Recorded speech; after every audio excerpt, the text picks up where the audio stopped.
Thank you for coming to my office. We need to talk about your pedagogical flair. My what? I visited your classroom this morning. I did not see a content or language objective written on the board. All the students were working and on task.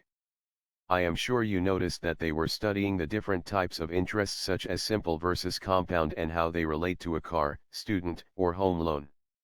Did you not observe that?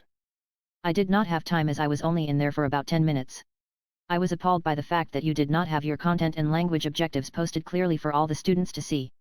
How do you expect them to learn if you do not have them posted? Studies on the internets have shown how learning cannot take place without pedagogical flair. You do realize that learning has taken place for thousands of years without the use of pedagogical flair. I also noticed that your PBIS wall, student work wall, weekly agenda wall, ESLers wall, college wall, PBL wall, and Word wall were not all up to date. So I also will have to mark you unsatisfactory for that, along with not having your content and language objectives posted. It appears that you and nouveau administrators like yourself seem focused on pedagogical flair as opposed to actual learning. I don't think you realize that a classroom is not tchotchkes, my name is not Brian, and I do not have a terrific smile. That was a reference to the movie Office Space. Since districts are being run like corporations, the reference seems apt, and there will be references to the documentary Idiocracy at some point, so you might want to get a nice cold Bronto. You also need to move your PBIS wall. You currently have your PBIS wall on the north side of your classroom and it is supposed to be on the east side of the classroom. I also need to know what type of projector you were using for your presentation and if it is district approved. So let me get this straight.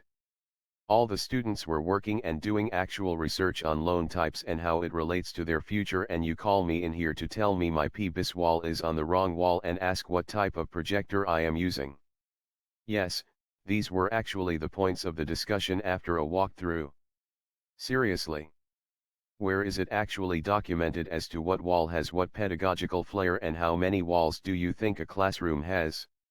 That is a little beyond my pay scale and I will have to get back to you on that. How is that beyond your pay scale?